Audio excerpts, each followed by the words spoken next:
Hello there and welcome back to my channel. My name is zzionaesthetic and today I wanted to do a tutorial on this look right here. I called it the brow bayonet. I don't think it really has a specific name. If it does, I don't know it. But I wanted to show you guys basically how I got this look and try out a voiceover, which I've never done before. So bear with me and let's get started.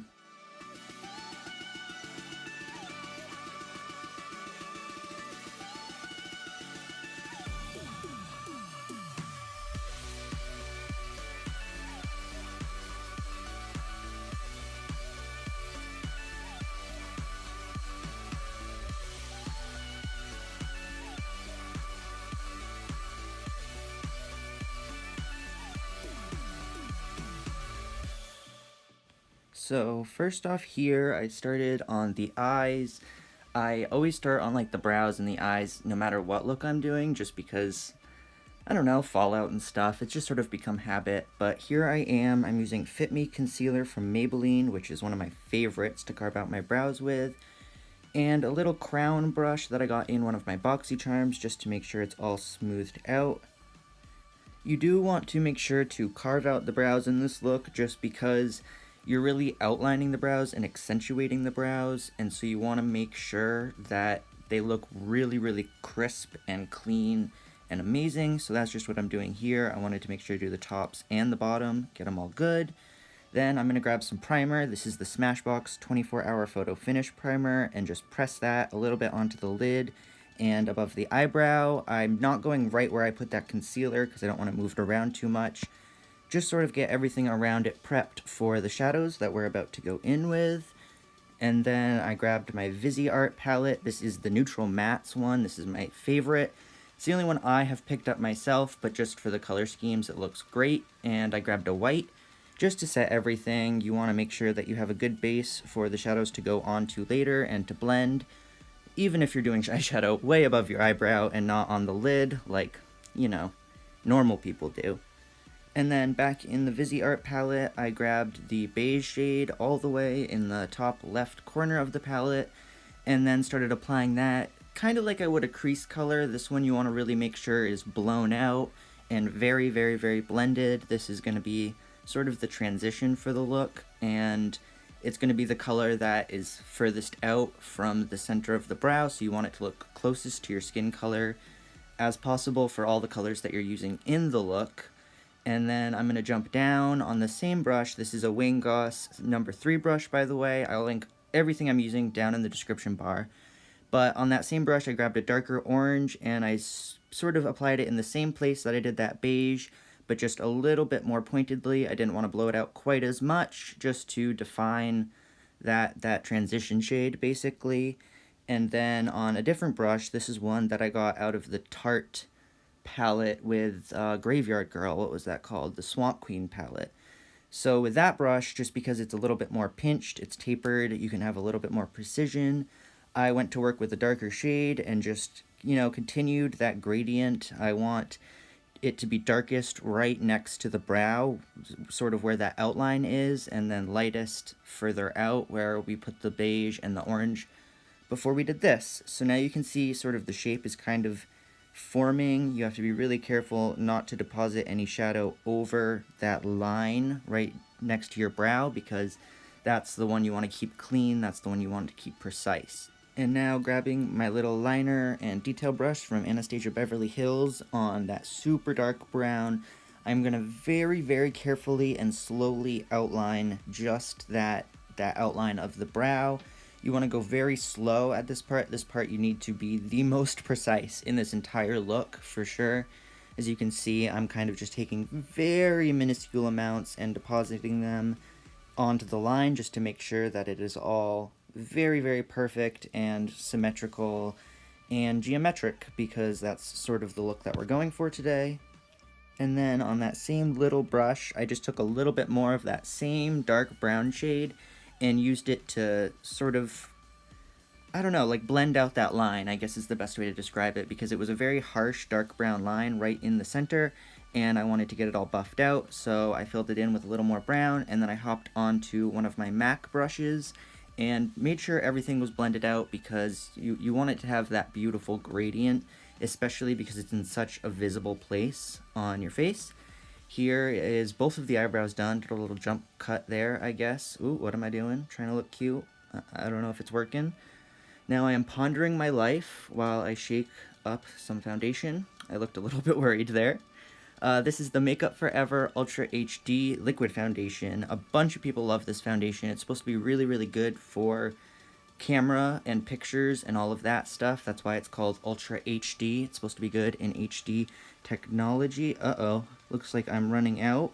I mouthed I'm out as if I wasn't going to be doing a voiceover later. I don't know what that's about. Thanks though. Here I'm applying some of that foundation. Apparently I got enough out of the bottle. Thank God.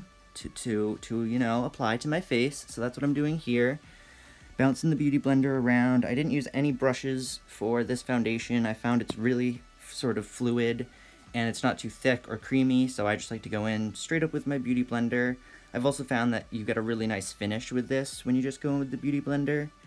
Here's me really carefully trying not to hit the eyeshadow that I had set down while applying foundation to my forehead. If you can see, I'm like very carefully going right outside where the edge of that blend is. I don't even know if I'm putting down foundation at this point, but I'm trying.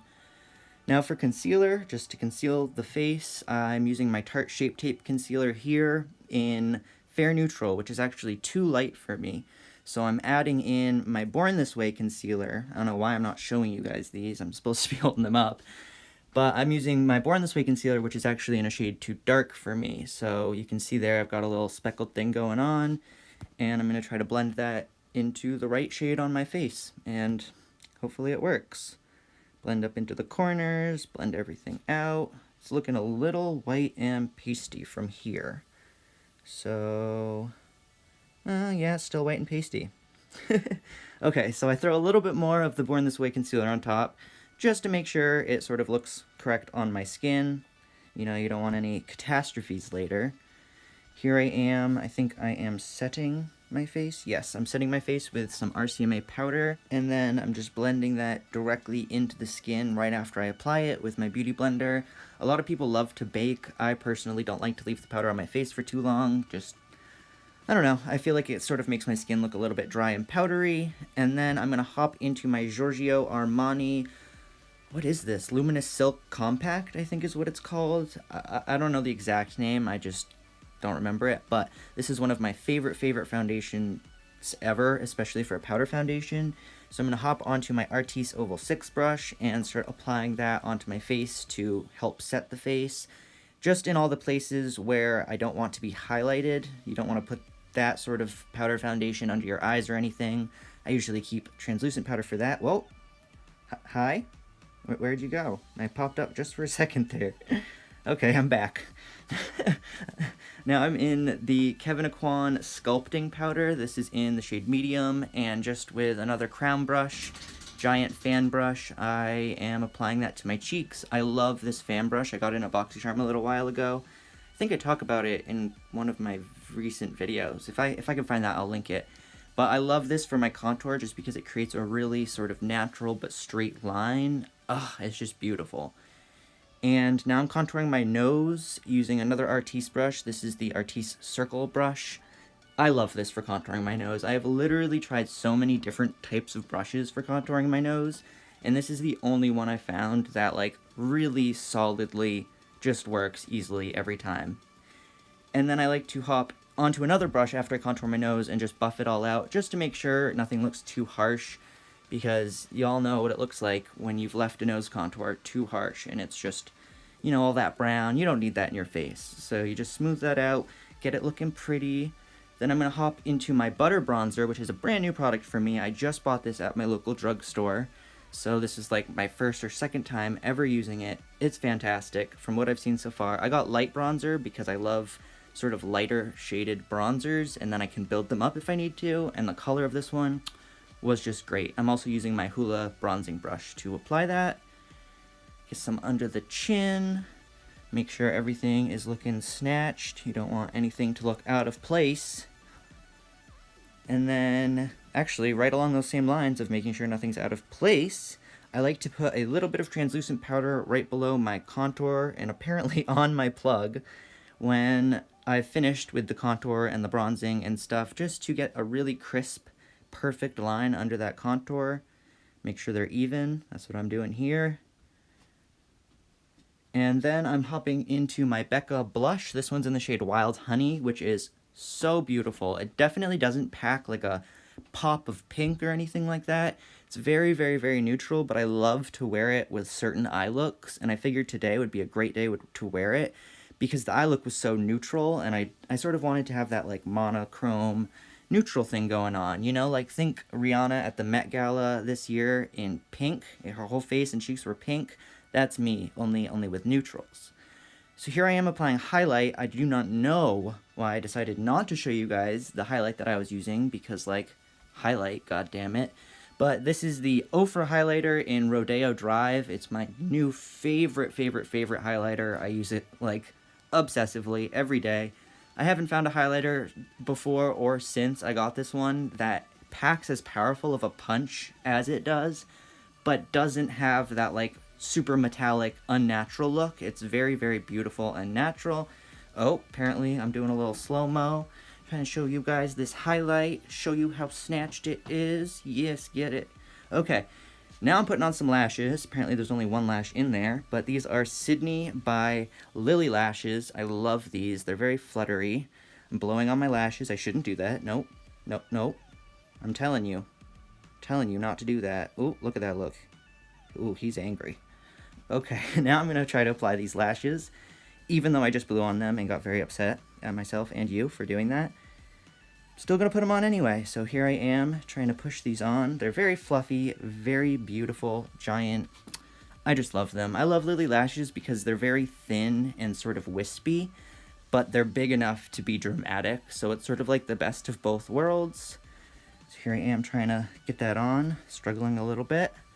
Now to set my face, using the Urban Decay All-Nighter Setting Spray. This is my favorite. I've honestly never, like, used another setting spray for a long amount of time, just because I love this one so much. What am I doing here? Oh, yeah, I decided to apply some glitter to the inner corner of my eyeballs after I did my setting spray, just because I felt like something was a little too bland up in my eyes. I needed that pop, so I put some glitter right in the center. I used the Lit glitters.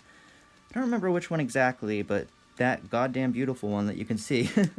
And I tried to do some above my lips, very lightly. I was a little worried. Don't try this at home, kids.